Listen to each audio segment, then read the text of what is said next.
Então, a gente vai falar hoje sobre os fundamentos, né, da educação inclusiva. Vou projetar aqui.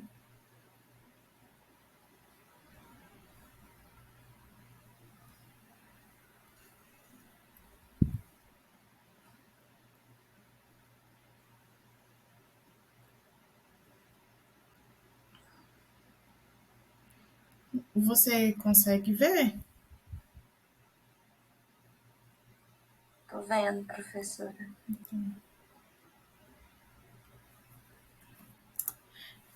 A primeira coisa que a gente tem que ter em mente para discutir sobre uma educação inclusiva é qual que é o modelo de educação que ampara as nossas práticas. Eu, particularmente, me amparo muito no modelo da educação libertadora, que é que Paulo Freire propõe. Essa educação libertadora tem como os princípios basilares a democratização da educação, então que a educação seja acessível a todos e a todas, a inclusão, né, independentemente se a pessoa é preta, se a pessoa é branca, se ela é indígena, se ela tem ou não deficiência, independente do credo religioso, da falta do credo religioso, né? Então, o princípio basilar da educação libertadora é a inclusão e o rompimento da estrutura dominante. De que forma que a gente vai romper a estrutura dominante, formando pessoas, né, cidadãos, cidadãs críticos, né, que têm autonomia para que eles se emancipem, para que eles libertem do sistema opressor, né? A gente sabe muito bem que a estrutura dominante ela oprime, né, as outras classes. Então, a educação libertadora para Paulo Freire, ela rompe com essa estrutura dominante através da formação crítica, reflexiva, emancipatória e autônoma dos sujeitos. Trouxe aqui uma citação de Paulo Freire que diz o seguinte: em verdade, não seria possível a educação problematizadora que rompe com os esquemas verticais característicos da educação bancária realizar-se como prática da liberdade, sem superar a contradição entre o educador e os educandos, como também não lhe seria fazê-la fora do diálogo. Então, qual que é o modelo de educação bancária a qual o Paulo Freire está citando aqui? A educação bancária tem como o educando e educanda como mero depositante. Você despeja todo o conteúdo e ele vai depositando aquelas informações, né, sem fazer uma análise crítica, sem fazer uma análise reflexiva. E essa contradição entre educador e educandos, ele se faz da seguinte forma, né, que nessa concepção de educação bancária, o professor, professora, o educador, educadora, ele é tido como detentor do conhecimento, né? Então ele tem todo o conteúdo e vai despejando, né, para o educando e educanda depositar. Então, nessa perspectiva da educação libertadora, o professor e a professora, ele é como um mediador, né? Paulo Freire fala que há conhecimentos, tanto da parte dos educantes quanto da parte dos educadores, só porque esses conhecimentos eles se distinguem, não que um vale menos e o outro vale mais, né? Eles são tão importantes no processo de ensino e aprendizagem. E essa contradição também é superada através do diálogo, né? Então, de modo que o professor aprende enquanto ensina e o aluno, a aluna, ensina enquanto aprende. Então, nessa perspectiva, há uma troca de saberes, né? Através desse diálogo. Outra citação que eu trouxe aqui. A existência, porque humana, não pode ser muda, silenciosa, nem tampouco nutrir-se de falsas palavras, mas de palavras verdadeiras, com que os homens transformam o mundo. Existir humanamente é pronunciar o mundo, é modificá-lo. O mundo pronunciado, por sua vez, se volta problematizado dos sujeitos pronunciantes, a exigir deles um novo pronunciar. Então, é muito da questão, né, dessa do diálogo, né, de modo que os alunos que muitas vezes são silenciados, né, que eles não são ouvidos, não são acolhidos mesmo nesse processo de ensino e aprendizagem, né, nessa perspectiva aqui, eles têm que aprender a se pronunciar, e essa pronúncia tem um valor no mundo, né, ela pode modificar o mundo ao seu derredor. Tá tudo bem? Tá sim, professora. Tá, vai me falando qualquer coisa, tá? Então, os fundamentos da educação especial e inclusiva. Esses fundamentos aqui, né, eles são discutidos, alguns deles são discutidos, né, a maioria, aliás, são discutidos entre pesquisadores e pesquisadoras da área da educação especial inclusiva, e eu acrescentei, né, alguns que eu defendi na minha dissertação, que vai muito ao encontro das proposições da educação libertadora. Então, os fundamentos, o primeiro fundamento que a gente pode elencar é a ética. A ética, ela está muito interligada ao seu posicionamento, né? Como que você vai agir diante daquele aluno, daquela aluna que tem deficiência, como que você vai tratá-lo, como que você vai incluí-lo.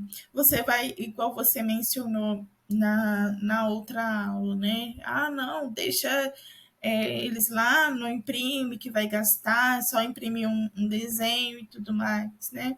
Isso é totalmente antiético, porque não está tá negligenciando um direito daquele educando, daquela educanda com deficiência, né, que é o direito à educação. A educação escolar não é só estar ali naquele ambiente, né, mas é desenvolver-se como um todo, né, desenvolver-se intelectualmente, socialmente, culturalmente. Então, a partir do momento que esses alunos são colocados numa escola que deveria ser inclusiva, e que são, deixa eles nas salas de recursos multifuncionais, ou então só imprimir um desenho para eles, então isso está negligenciando um direito, logo está se portando com antiética, né? Porque a ética é buscar, né,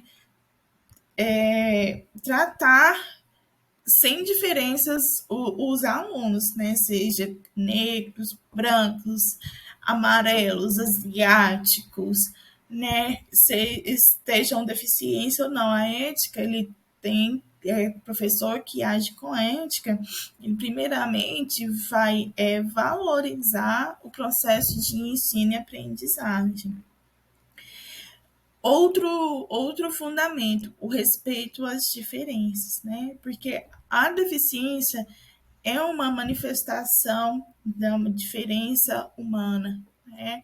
Então, um professor, para que ele tenha uma postura frente à educação especial inclusiva, ele tem que ter esse respeito, né, às diferenças, respeitar as limitações que as deficiências causam, né, respeitar os tempos e os modos de aprendizagem, né, respeitar os sentimentos. Então, esse também é um fundamento muito importante frente à educação especial e inclusiva. Outro, outro fundamento é a sensibilidade. Na outra turma de educação especial que eu estudando, a gente tem discutido muito, né, a respeito da importância de se ter profissionais capacitados e capacitadas para atuarem na educação especial e inclusiva. Só porque não convém ao Estado, né, investir nessas pessoas, porque para o capitalismo essas pessoas não vão dar um retorno, né? Então as nossas políticas públicas elas acabam sendo construídas, né, com preceitos do neoliberalismo, né, que visa sempre o lucro, lucro, lucro, lucro. Então, para o Estado, essas pessoas não são interessantes, né, porque um professor, né, que, por exemplo, ele é especialista, que é mestre, e o salário dele vai ser maior do que um professor só graduado, né? E por que que o Estado quer investir nesses alunos novamente falando, né? Então, muitas vezes esses professores não estão capacitados, né, para atuar em frente à educação especial e inclusiva.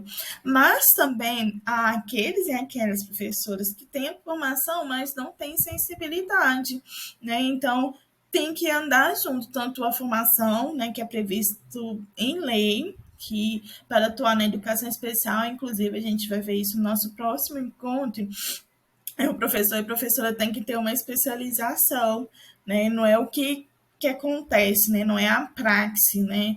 Mas, por lei, o professor, para atuar na educação especial, inclusive, ele deve ter uma formação. Eu tive uma professora, vou citar dois exemplos de professoras. Uma professora que era formada na área, ela é doutora em educação especial, e foi ela que ministrou essa disciplina quando eu estava no curso de pedagogia. A professora me expunha, ela me ridicularizava, de modo que teve um episódio que eu saí chorando da sala, tanto que ela me ridicularizou. Além, além de eu ter a deficiência visual, eu tinha outras duas colegas que tinham surdez. E ela não tinha nenhuma postura, de modo que ela se colocava em frente, né, ao intérprete de Libras, então, assim, bloqueando a visão das meninas, né, do que o intérprete de Libras estava ali traduzindo. Então, assim, uma professora muito, muito problemática, formada na área de educação especial, inclusive.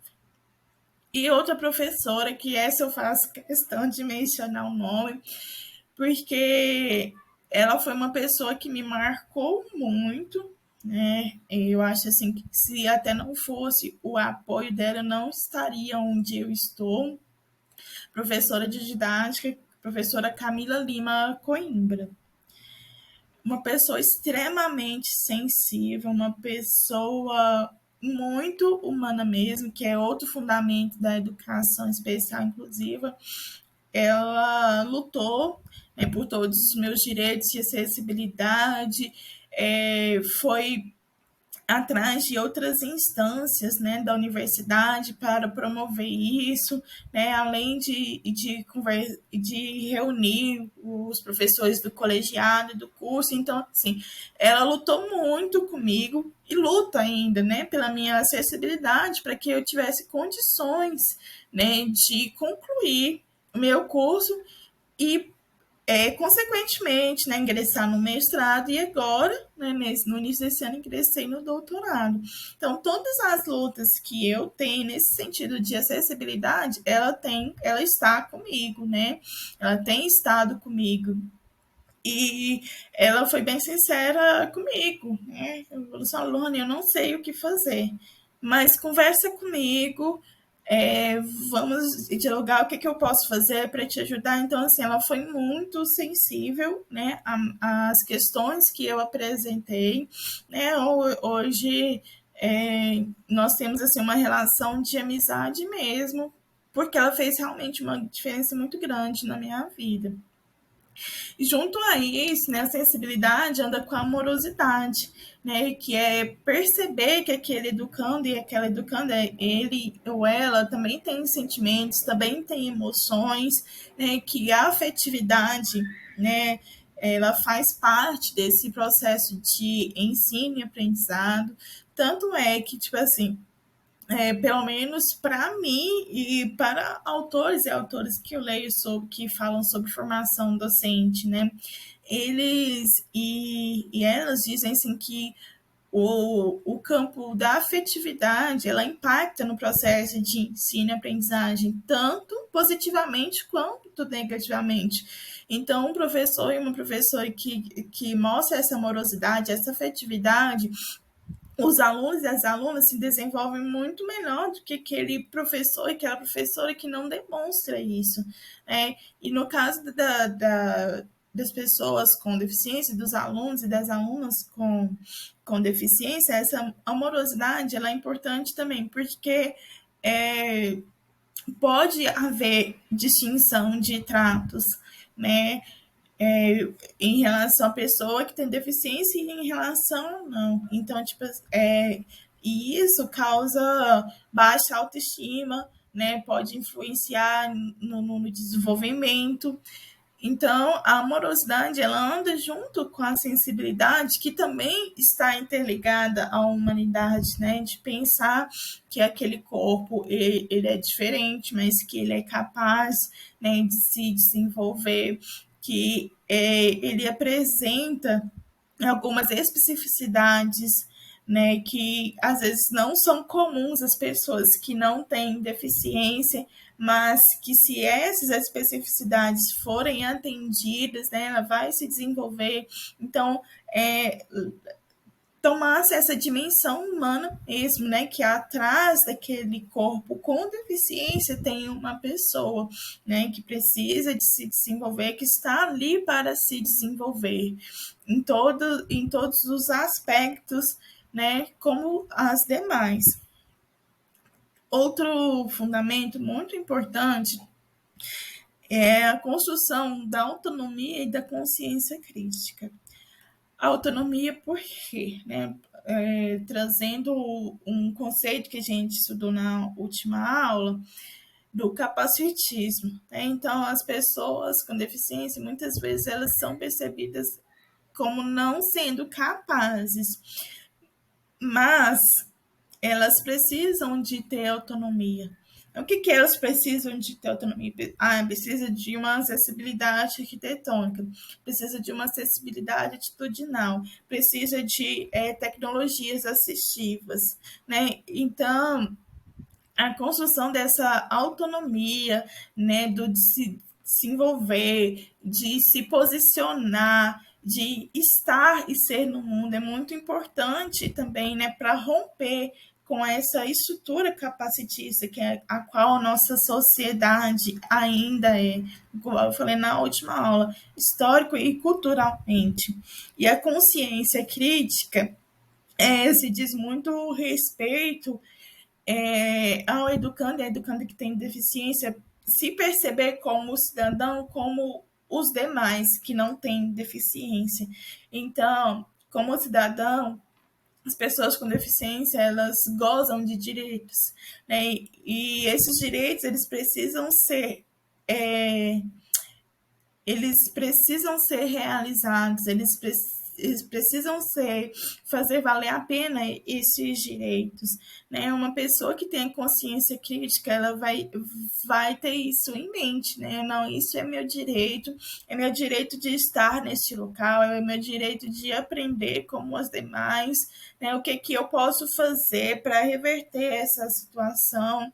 No caso de crianças pequenas, né, a construção dessa consciência crítica é construída juntamente com a família, né, porque a família muitas vezes, né, é, por causa dos sistemas excludentes, né, acabam se rendendo, né, também a falta de acessibilidade, a falta de materiais adaptados às especificidades. Então, essa consciência crítica na criança, né, que não tem muita autonomia, ela é construída juntamente com a família, né? No caso de vocês aqui do curso de Química que vão trabalhar, né, com jovens e adolescentes, né, essa consciência crítica também, que olha, que em breve você vai passar para a fase adulta, você vai ter que fazer isso, aquilo e outro, né, como o dever de cidadão. Em contrapartida, é seu direito de gozar disso e disso e disso, né? Eu não vou entrar muito no assunto da aula que vem, que fala muito essa questão dos direitos, né, das políticas públicas de inclusão. Então, essa consciência crítica, ela serve justamente para isso, né, para que as pessoas com deficiência elas exijam, né, que seus direitos sejam cumpridos, né? E para finalizar, mas não menos importantes, políticas públicas, né? Tanto que as políticas públicas elas precisam ser ainda consolidadas, né? Porque o que está previsto em lei, o que é realizado nas instituições educativas são coisas assim bem distintas, bem diferentes, né? Então, essas políticas públicas, elas são importantes, né, apesar de não serem cumpridas para garantir, né, a acessibilidade, para garantir a inclusão, para garantir uma educação, né, que chegue até as pessoas com deficiência. Tá tudo bem?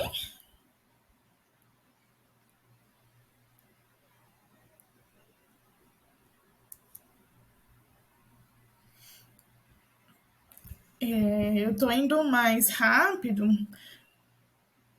para te liberar logo, porque você não está passando bem, mas qualquer coisa vai me falando, viu, Rafael? Eu trouxe aqui mais uma citação de Mantuan.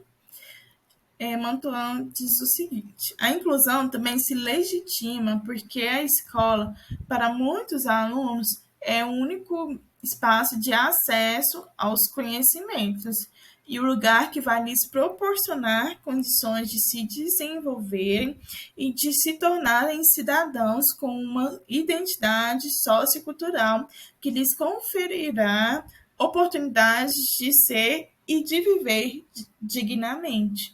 Porque muitas vezes a família não tem essas instruções, né, dos direitos que a pessoa com deficiência tem. Muitas vezes a família até nega, né, o fato da criança necessitar de um auxílio diferenciado das demais crianças. Então, muitas vezes, né, a escola é esse ambiente que vai proporcionar uma gama de conhecimentos que vai possibilitar que esses alunos e essas alunas com deficiência se desenvolvam plenamente, né, e que tenham condições de viver dignamente, né? O que é viver dignamente, né? Ter a saúde cuidada, ter a educação, ter um lar, uma casa, né? E isso tudo, né? A escola traz, né? De uma forma ou de outra, para esses alunos e esses alunos. Então, por isso que é muito importante a gente estar em constante debate e firmar lutas constantes também para que essa educação especial e inclusiva ela não seja excludente, como ainda é. Seja realmente inclusiva, mas não seja educação especial e excludente. Mais uma citação. Professora, Oi. desculpa te cortar, mas eu acabei de vomitar aqui muito. Eu tô indo pro hospital. A senhora me perdoa, mas realmente eu não tô bem. Eu já estou terminando aqui, mas fique à vontade, eu vou continuar gravando e depois eu disponibilizo, tá? Melhoras para você, qualquer coisa me chama. Tá bom, muito obrigada, viu, Por professora? nada, um abraço. Você também. Fique bem, tá?